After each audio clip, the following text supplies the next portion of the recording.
On est avec Marie-Josée Boudreau, Raphaël Boivin et Catherine Duval-Guévin et on parle de l'improvisation.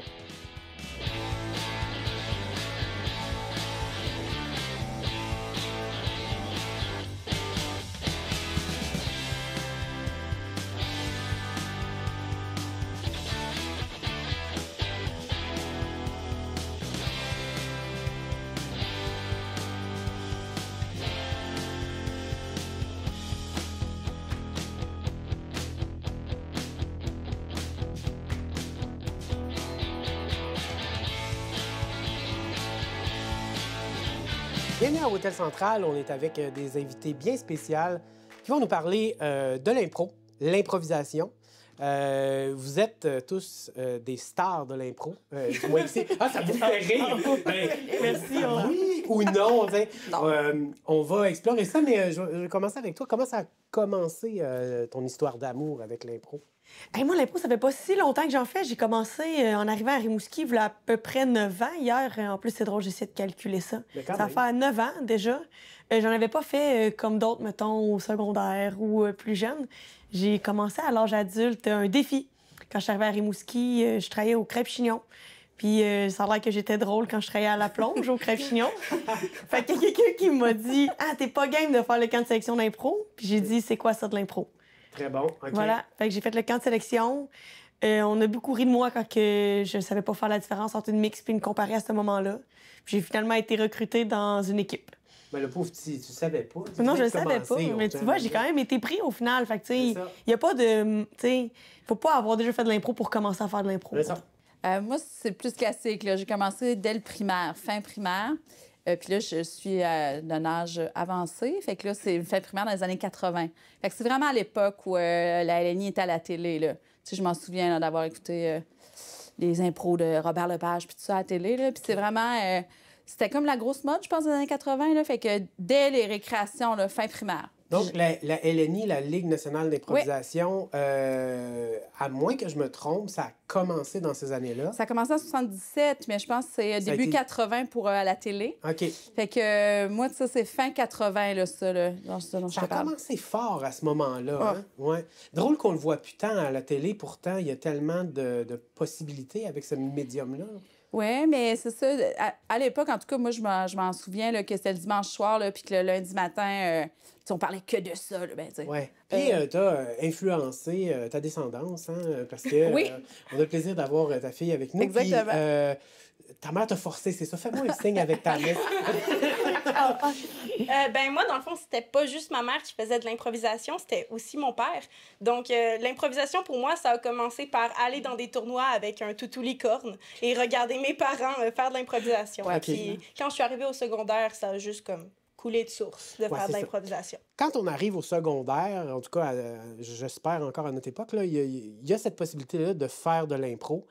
Pour toi, ça n'a pas été intimidant. Ça a été naturel. C'était sûr que tu allais faire de l'impro. Ben oui, ça me tentait d'en faire, mais c'est sûr que quand tu fais de l'improvisation, il y a quand même un souci de performance puis d'être bon. Fait que c'est quelque chose de se dire, je vais faire de l'improvisation pour le plaisir, mais est-ce que je vais être capable d'en faire longtemps, c'est autre chose. Bon, déjà, on va essayer de clarifier quelque chose. Et c'est quoi de l'impro? C'est quoi un match d'impro? Mettons là, que moi, je n'ai jamais vu ça de ma vie. Comment est-ce que tu décrirais ça? Qu'est-ce qui se passe exactement?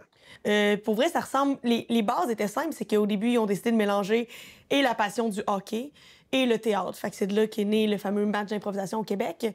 Le but, c'était d'attirer les foules qui sont aussi nombreuses au hockey, mais de les attirer dans un contexte de théâtre. Fait que ça reste que, mettons, les règles de base, là, une patinoire, un arbitre, deux équipes qui s'affrontent, des points. Ça a été inventé au Québec?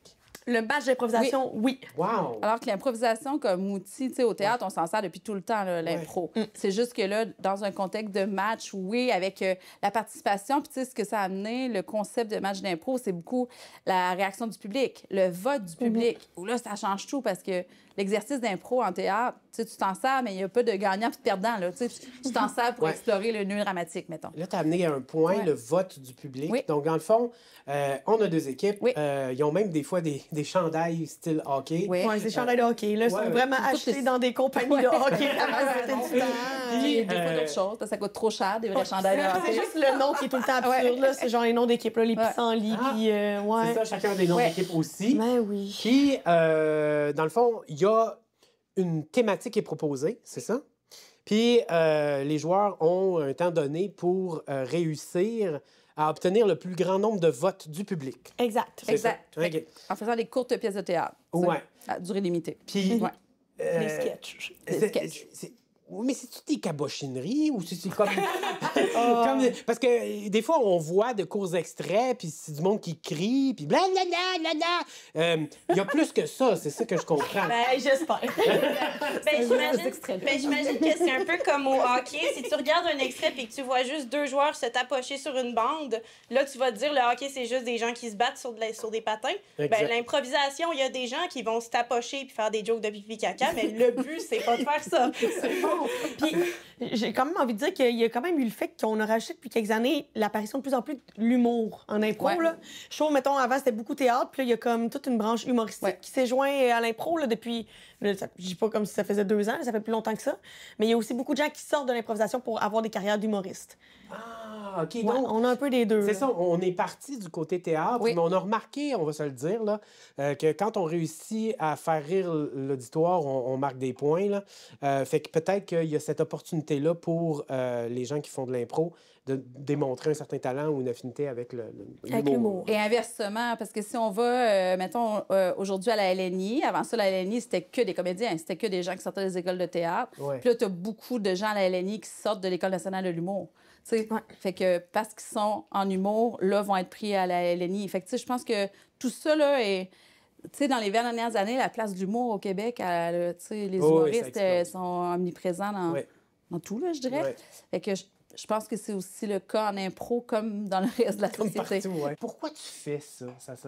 C'est basique là, comme question, mais c'est quand même spécial. Je veux dire, non, c'est une excellente question parce qu'on se la pose des fois avant de rejouer. En fait, moi, des fois, Mais Marie-Josée, elle a arrêté pendant un moment. Fait que je pense que d'arrêter et de recommencer doit être un méchant défi. Là, moi, je suis comme dans un bout de ma vie où j'en fais, puis j'en fais tellement.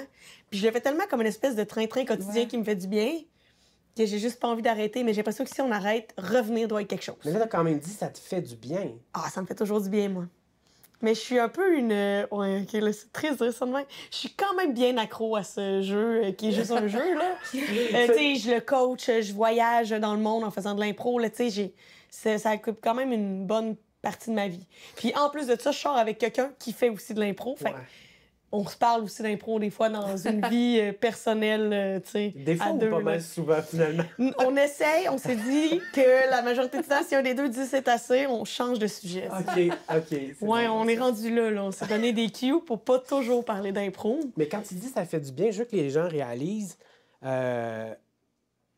y a un thème qui est donné, un temps qui est donné, avec toutes sortes de petits éléments, on y reviendra, mais on t'envoie devant tout le monde, devant une foule. Ah ouais! La plupart des gens, c'est que tu as un gros nom là, en partant. Qu'est-ce que ça vient chercher chez toi? Bien, après, les autres auront d'autres définitions. Là, moi, je sais que ce que j'adore de l'impro, c'est... en tant que personne, j'aime beaucoup le théâtre, j'aime beaucoup prendre des rôles, j'aime beaucoup, pendant un instant, créer des histoires aussi. Puis le fait de faire du théâtre, ça m'obligeait à apprendre des textes, ce qui est pas mon talent ultime, la rétention de textes et de mots. Fait que le fait d'improviser, ça me permettait, pendant ces courts instants-là, de pas avoir besoin de retenir un texte, mais juste d'être. Puis ça me fait vraiment du bien. Puis aussi, je suis une bébête extrêmement sociale, fait que c'est de rencontrer des gens. Puis j'adore aussi tout ce qui est le côté coaché, tu sais. Là, je vais le révéler, j'ai déjà coaché Raphaël aussi. Fait que, tout ce côté-là, de voir naître chez quelqu'un, mettons, de la découverte de plusieurs passions, parce que l'impro, c'est s'ouvrir aussi à un monde. C'est pas... Si tu t'intéresses juste à l'impro, souvent tes impros vont rester assez limitées. Si tu as une culture générale plus approfondie, tu vas être capable de développer des sujets beaucoup plus profonds. Fait qu'un jeune qui commence au secondaire, l'improvisation, ben c'est aussi de l'ouvrir à une palette de styles, de genres, dans la manière aussi de sujets, parce que s'il veut décider pendant un court instant d'être un biologiste, mettons, Mais il faut pas juste que le seul mot qui vienne à l'esprit pendant qu'il dit biologiste, c'est télescope, mettons. Ça aurait zéro rapport. Ça serait beaucoup plus dans l'astronomie. Quel excellent exemple. C'est un exemple extraordinaire. Mais tous mes exemples sont toujours absurdes. Mais oui, ça serait d'aller chercher les passions des gens, les voir découvrir un peu qu'est-ce qu'ils aiment, qu'est-ce qu'ils font. Ça me fait pas triper encore. Puis de ton côté, j'aimerais ça t'entendre là-dessus. Ben moi, en fait, tu sais, j'ai commencé par faire de l'impro, puis c'est par l'impro que je suis arrivée comme au théâtre, que je suis arrivée à la mise en scène, puis que je suis arrivée à l'écriture. Tu sais, pour moi, l'impro, c'est parce que ça réunit ça. Ça réunit le jeu, l'écriture, c'est toi qui écris l'histoire, puis tu mets en scène. Live, il faut que tu arrives à comprendre ton espace scénique, puis à créer des histoires, puis à créer des effets scéniques. Fait que c'est par l'impro que je suis arrivée à ça. Moi aussi, il y a un côté en impro que c'est vrai que ça rend un peu dépendant, parce que ce que ça... C'est vrai, ça rend... Il y a de l'adrénaline, là. Il y a de l'adrénaline, là. C'est pour ça que je dis... Tu sais, des fois, juste avant, on se dit, mais pourquoi? Mais pourquoi je me fais ça? Oui, c'est exactement ce que je demande.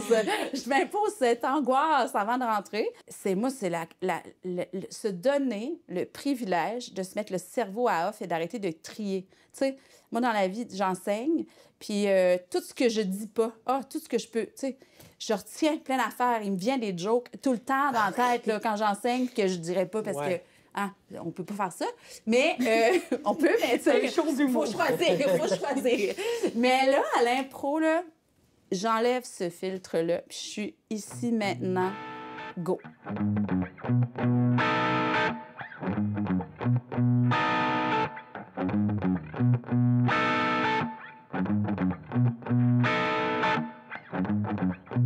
L'impro, là, c'est des enfantillages. Là. Si t'es un adulte puis tu fais de l'impro, c'est super gênant. Là. Moi, j'ai jamais fait d'impro, j'en ferai jamais. Je trouve que ça sert à rien. Tu sais, le monde qui font de l'impro sont genre Hey, bienvenue dans mon magasin. Puis c'est comme Hey, j'aimerais ça m'acheter une montre. Ah, tant mieux, j'ai des montres ici. Ça vous tente dessus d'en essayer une? Ah oui, je vais essayer celle-là. Oh, elle est grosse, c'est comme un horloge. Oui, c'est notre plus gros vendeur. Tout le monde dans le village porte des montres horloges. Et en plus, elles sont en spécial. Elles sont 99 cents aujourd'hui. Et tout le reste, $1 million.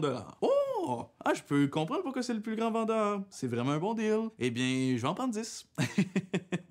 Parce que je compte la briser à multiples reprises. Parce que je suis agressif quand que je regarde l'heure. Souvent, je veux regarder l'heure et je suis comme Ah! Ben ça arrive aussi à tout le monde du village. Et c'est pour ça qu'ils en achètent beaucoup à la fois. Ah, ben voilà, ben je vais en acheter 10. Et ben je vais vous donner l'équivalent de 10 fois 99 cents. Et je viens de le recevoir d'en face. Mais c'est pas grave, je vais ramasser ça plus tard puis je vais mettre ça dans la caisse. Ça fait un plaisir de faire affaire avec vous. Ben, tout le plaisir est pour moi. Je vous aime. Je vous aime aussi. J'avoue que c'était le fun à faire, là. Ah, j'ai comme le goût d'en refaire quasiment plus, mais ouf. Est-ce que je me trompe ou... je veux dire, quand on est jeune, tu sais, faire sortir sa personnalité, tu sais, puis aller devant tout le monde comme ça, puis justement se mettre la tête littéralement sur le bio, là, devant plein de gens, il m'apparaît que ça pourrait être stressant pour beaucoup de monde. Mais est-ce que tu l'as vécu, ça? Est-ce que tu le vis ou... Bien, sûrement, mais je veux dire, je pense autant pour les adultes que pour les gens plus jeunes. Tu vas devant des gens faire quelque chose que tu n'as pas préparé, puis on te donne des compliments pour ça, on t'encourage. Tu as des gens autour de toi qui te disent que tu fais « Hey, ça, c'était bon », puis tu rencontres d'autres gens qui ont envie de faire ça avec toi. Fait que l'impro, je pense que ça peut aider, au contraire, les jeunes à gagner de la confiance en soi puis à se forger une identité parce que tu apprends à être ce que tu es en étant d'autres choses. OK. Puis est-ce que c'est principalement ça que tu aimes en impro? Qu'est-ce que tu aimes particulièrement en impro? Ah, les gens. Ah oui? Oui. Les improvisateurs, c'est des drôles de bibites, là. C'est des gens drôles, sympathiques. Puis souvent, ils ont une petite folie qui est quand même sympathique et agréable à côtoyer, je pense. Attachante. Attachante. Puis c'est des drôles de bébites. Puis c'est des gens qui sont habitués de mettre tout devant des gens, d'être vulnérables devant des gens. Fait que dans les relations humaines, c'est agréable aussi. J'aimerais qu'on revienne un peu sur la structure. On a parlé un peu de comment ça fonctionne. Là, il y a un arbitre, parce qu'on ne l'a pas dit encore, là, mais il y a un arbitre qui est là un peu pour donner les thèmes, le temps. Ouais. Dites-moi, là, comment ça marche, là, structurellement parlant? Là, comme on arrive, puis qu'est-ce qui se passe, là? Avant ça, hein, à l'origine, il y avait le barillet puis tout, c'était le parfait hasard. Yvan Ponton, il piochait là, ses impros. Personne ne savait ce qui allait tomber, puis ça pouvait être entre 30 secondes et 20 minutes. Puis si ça tombait sur l'impro de 20 minutes, peu importe ce qu'on était rendu, tu sais, je veux dire, c'était au hasard. Okay. Maintenant, c'est plus comme ça. Non, maintenant, je trouve que les arbitres sont un peu des metteurs en scène aussi parce qu'ils font leur alignement d'impro. Ils choisissent qu'est-ce qu'ils vont faire, ils construisent leur match. Il va y avoir 12 impros, il va y avoir 14 impros. Ils alternent leurs catégories, ils alternent comparé mixte. Ils savent le déroulement de leur match. Puis, ils les préparent en essayant d'équilibrer, tu sais. Okay. Est-ce qu'on va se rencontrer les deux équipes? Est-ce qu'on va être chacun notre tour? Est-ce que là, ça va être libre? Est-ce que là, il va y avoir telle catégorie? Ils essaient vraiment, je pense, de participer à la mise en scène, je dirais, du spectacle maintenant. Fait que l'arbitre prépare ça. Puis l'arbitre commence par énumérer le thème ou le temps ou comme qu'est-ce que ça dépend d'habitude, c'est thème, catégorie, fait improvisation mixte ayant pour titre. Puis là, le titre. Qu'est-ce qu'une improvisation mixte, hein? C'est à mon tour. Mixte, c'est que tu as deux joueurs qui arrivent chacun sur l'impro avec chacun leur idée de ce qui pourrait se débrouler. Puis qui vont faire des compromis puis qui vont ajuster l'improvisation, tu sais. À partir du thème. Du thème. Du thème. Puis là, ça va siffler, ça part. Puis il y en a un ou une qui va sortir la première phrase, puis à partir de là... Ben, si on veut vraiment être très technique, là, d'habitude, l'improvisation se passe dans les 3 premières phrases qui vont se passer. Habituellement, c'est là qu'on va essayer de décider c'est quoi la relation entre les personnages, c'est quoi l'enjeu de l'improvisation, puis on est où, peut-être un lieu s'il y en a un. D'habitude, c'est les 3 premières phrases. Mais personne ne sait pas parler d'avance. Fait que dans le fond, on dit la première fois, il y a deux personnes qui embarquent dans le match. Puis là, il y a les trois phrases de départ, mais qui l'a dit en premier? Ben, honnêtement, c'est important de savoir que le thème est très secondaire, je pense. J'ai l'impression quand on fait de l'impro, surtout en mix, tu vas là, les 3 premières phases, ça peut être ouais, c'était une mauvaise idée. Puis tu passes sur le fait que c'était une mauvaise idée, puis la première fois, elle viendra plus tard, là. Fait que je pense qu'au début, techniquement, dans les 3 premières répliques, t'aurais ça, mais des fois, il n'y aura pas 3 répliques avant 1 minute 30, puis c'est bien correct, là. OK. Est-ce que l'arbitre vérifie à ce que ce soit bien fait? Tu sais, comme je donne un exemple concret, parce qu'on parle de mix, là, donc de 2 personnes qui se sont jamais vues. Jamais. C'est ça? Jamais plus inconnu. Les yeux fermés. Ouais, c'est ça. Est-ce que tu pourrais, en tant que joueur, décider de non, j'embarque pas dans ce qu'il me propose? Tu sais, je suis pas son idée. Ben, oui, tu peux. Après, c'est... Mais tout comme disait Marie-Josée, c'est toutes des circonstances. Là. Moi, je dis souvent que si tu refuses, tu as le droit de refuser quand c'est une situation qui te met inconfortable toi-même. Là. Okay. Là, nous, on a eu tout en improvisation, tout ce qui est les dossiers rudesse. Je pense pas qu'on va aller là. Mais ça a été toute la polémique de dire on doit dire oui en improvisation aux choses qu'on te propose, mettons, pour faire avancer l'histoire, mais pas à n'importe quel prix. OK. Ah oui. Il faut savoir se respecter aussi en tant que personne. OK, parce que ça a pu jouer rough là, à ce point-là. Oui. Ben oui. Ah, mon Dieu, pourtant, je pensais que c'était pour un trophée qui était même pas beau. Ben justement, c'est pour un trophée. Puis c'est aussi, comme on disait tantôt, des 2 côtés de la médaille du fait que tu as de l'amour instantané en impro, c'est que tu as aussi de l'ego instantané. Ah, c'est bien dit. Oui. Fait que ça crée des drôles de bibites, parfois narcissiques, parfois qui vont tout faire pour être le meilleur. Tu sais, là, on offre quand même une vision de l'impro assez sublimée où est-ce que c'est l'histoire qui gagne et... On se voit pas et on se rend compte, mais c'est pas tant ça. C'est des humains, hein? C'est des humains qui sont sur la scène, fait que les travers humains vont être sur la scène aussi, là. Puis j'ai quand même dit que votre hasard, quand même, a donné, vous avez 3 femmes d'improvisation, fait que aussi, on va avoir 3 visions plus féminines, j'ai envie de dire. Là, ça tend à changer. OK. Mais ça a été très masculin. Qu'est-ce que ça faisait? Ça veut dire que les gars avaient tendance à prendre la place? Ben, beaucoup prendre la place, puis plus imposer des personnages qui se voulaient plus cadrer dans des rôles féminins dits classiques et plates. Je vais dire ça de même, mais mettons être la mère, la pute, ou il m'en manque un. C'est quoi, la mère, la pute et... La fille, la vierge. Ah, la vierge, merci. Qui est aussi l'enfant, mettons. OK. Content d'apprendre que ça évolue. Il y a même des livres là-dessus, des maîtrises. Hein? L'improvisation, je pense que c'est quelque chose qu'on pourrait parler pendant des heures. Sans jamais avoir à de la fin. place des filles en impro, c'est sûr qu'on pourrait en parler longtemps, mais ouais, puis je pense qu'au début, à l'impro, tu sais, même au début, à la LNI, quand c'était 2 femmes qui commençaient une mix, là, les publics jetaient des claques. C'est-à-dire? Ben, parce que tu pouvais manifester ton désaccord avec ce qui se passait. Puis quand c'était plat, tu pouvais lancer des claques. C'était des claques... des chou-claques. Des chou-claques, là. Des trucs des paires de bottes en caoutchouc, là. Tu pouvais jeter ça pour... À cause que c'était des femmes, on parle des années 80? Oui, parce que ça allait être plate. C'est terrible, Moi, mon premier tournoi que j'ai fait dans ma vie, j'ai une punition de pas drôle. peut tout mettre ça dans notre casque puis y réfléchir, là. Parce qu'on a commencé... c'est pas obligé d'être drôle, l'impro, mais la vision de cette espèce d'arbitre qui, à l'époque, il devait avoir 18 ans, puis j'en avais 15, là, mais qui avait l'air adulte, c'est que pour lui, ça devait être drôle. Fait que là, moi, j'ai été punie pour pas drôle. Parce que j'avais été pas drôle, imagine-toi donc.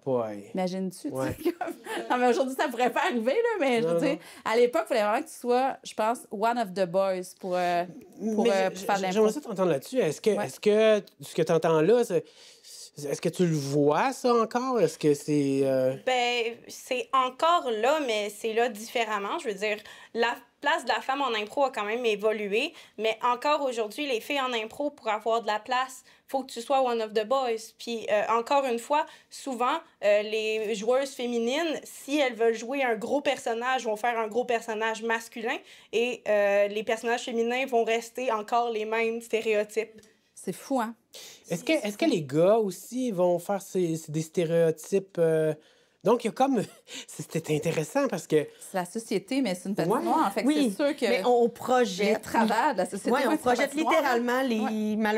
malheureusement et heureusement, là, on projette des stéréotypes. Là, on est dans l'instantané, on est dans le moment présent. Fait qu'on va aller vers les premières choses sur lesquelles on allume, puis aussi qui vont avoir résonance avec le public. C'est une question de communication aussi. Il faut que le public comprenne tout de suite.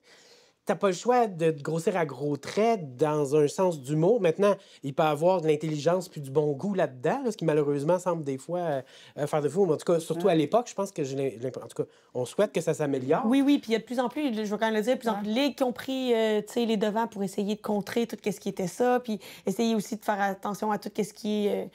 mettons, les minorités, là, la culture, genre, mettons, des minorités à faire attention. Aller comme ça. Ben, c'est juste aussi un changement majeur, c'est que maintenant, une équipe peut être composée de plus de filles que de gars. Là. À l'époque, t'avais pas le choix. Tu m'as raconté qu'il y avait des équipes où est-ce qu'ils prenaient une fille parce qu'il n'y avait pas le choix d'avoir une fille dans l'équipe. Maintenant, ils parlent des équipes avec 5 filles, 2 gars, puis c'est bien vu, là. Puis les filles ont monté aussi, tu sais, à un moment donné, je pense qu'il y a peut-être... Je dirais peut-être il y a une vingtaine d'années, ça a commencé dans les écoles secondaires. Avant ça, là, dans les ateliers de théâtre, c'était majoritairement des filles, puis à l'impro, c'était des gars. C'était ça, la dynamique. Puis là, au secondaire, les filles ont commencé à monter, puis là, ils ont commencé comme à prendre plus de place, et on est encore là-dedans. Maintenant, on n'a plus besoin de dire... au secondaire, il faut absolument que vous ayez 2 filles par équipe. Puis là, ils essayent d'aller chercher 2 filles pour en avoir 2. Maintenant, les filles sont là. Sont... Je sais pas si elles sont majoritaires, mais en tout cas, elles sont présentes et elles sont... tu sais, mettons, là, à l'amphigourie, au cégep, dans les 4 noyaux, il y a plus de filles que de gars. Donc, les 4 capitaines, assistants capitaines, il y a plus de filles que de gars. Mais c'est pas parce qu'on leur a imposé ça. C'est parce que elles sont là. Où dans l'Est du Québec est-ce qu'on peut voir et sur quel site est-ce qu'on peut, si on a envie de voir des matchs, là... Habituellement, pour vrai, comme j'ai dit, chaque ville a une ligue d'impro. Fait que juste s'informer un peu, puis habituellement, on va apprendre c'est quoi le nom de la ligue de la ville dans laquelle on fait partie, puis on va pouvoir aller voir les matchs. Puis aussi, c'est pas cher, on va se le dire, là. Des fois, c'est carrément gratuit, là, mais sinon, c'est... Des fois, je pense entre 3 et 10 piastres. Entre 3 et 10 piastres, là, tu te payes une soirée d'impro. Ce que j'avais beaucoup aimé de l'impro, c'est que c'est aussi du culturel accessible pour des familles. Ce qui est le fun, c'est qu'admettons, même si tu y vas avec tes 2 enfants, mettons, puis vous payez une sortie, ben ça vous revient à quoi? 30 $ une sortie, qui est quand même un événement culturel auquel tu amènes tes enfants, puis... Là, mettons, tu rajoutes un 10 $, ben t'as quand même un popcorn, mettons, puis un petit breuvage avec ça, là, t'sais. Non, mais c'est complètement... Ça reste super accessible. Alors, je rappelle qu'en 2024, alors qu'une pizza pour une famille, ça coûte 60 $, on peut s'offrir une soirée absolument rigolote et palpitante dans un match d'impro à peu près à tous les jours.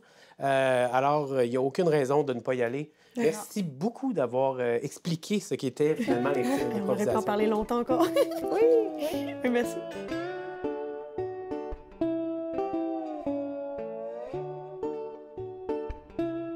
Improvisation. Andy, défi, si tu l'acceptes, c'est d'improviser plutôt que de te servir de l'intelligence artificielle, là, comme dans le temps, là, comme un humain, là, comme une artiste telle que t'es. L'impro, j'ai une relation amour-haine avec l'impro. J'admire de façon sans borne ceux qui font de l'improvisation parce que ça me terrorise. Ah oui. J'ai extrêmement peur de... J'ai pas peur d'avoir l'air folle parce que j'ai l'air folle sur une base journalière. Mais voir des gens qui se pitchent sur scène et improviser quelque chose comme ça avec juste un thème. Et ça fait, en fait, 2 ans maintenant que je chante l'hymne national de l'improvisation avant. Ouais, que j'aime vraiment, vraiment en passant. La toune... Ah, j'avais pas prévu de faire ça, mais je pourrais faire un extrait de la chanson avant de faire mon défi. La chanson qui est utilisée pour la LNI, c'est La feuille d'érable, que la plupart des gens connaissent sous... C'est certain jour, le bon Créateur fit dire au peuple de la terre que chacun choisisse une fleur et qu'on m'envoie un émissaire. Donc, la chanson est très douce. Pour partir le show, des fois, le monde trouvait ça un peu plus downer. Alors, ils m'ont demandé de faire ma propre version puis de la faire comme je voulais. Donc, c'est devenu de quoi qui est beaucoup trop groovy pour... C'est devenu... Un jour, le bon Créateur fit dire au peuple de la terre que chacun choisisse une fleur et qu'on m'envoie un émissaire. Qu'on soit exact au rendez-vous, chacun prendra la fleur qu'il aime. Cette fleur restera l'emblème du grand amour que j'ai pour vous. C'est vraiment le fun à faire. Ça fait 1 an que je fais ça. Magnifique. Et là, ça me donne le goût de toucher un petit peu plus à l'improvisation.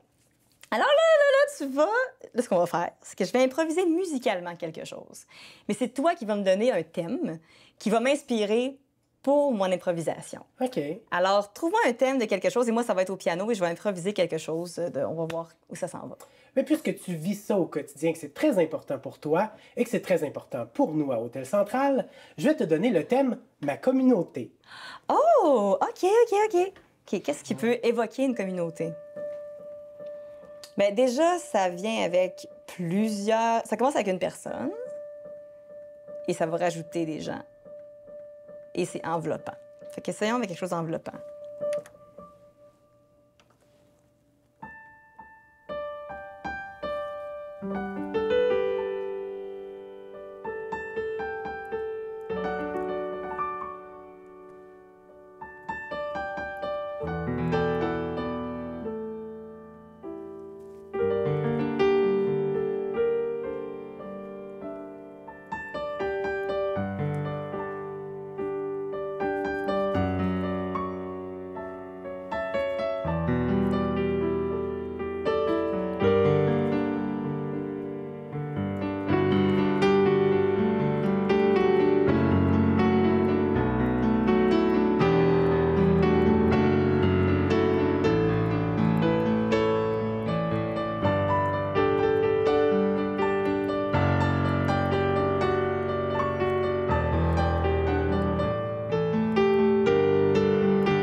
Mon Dieu!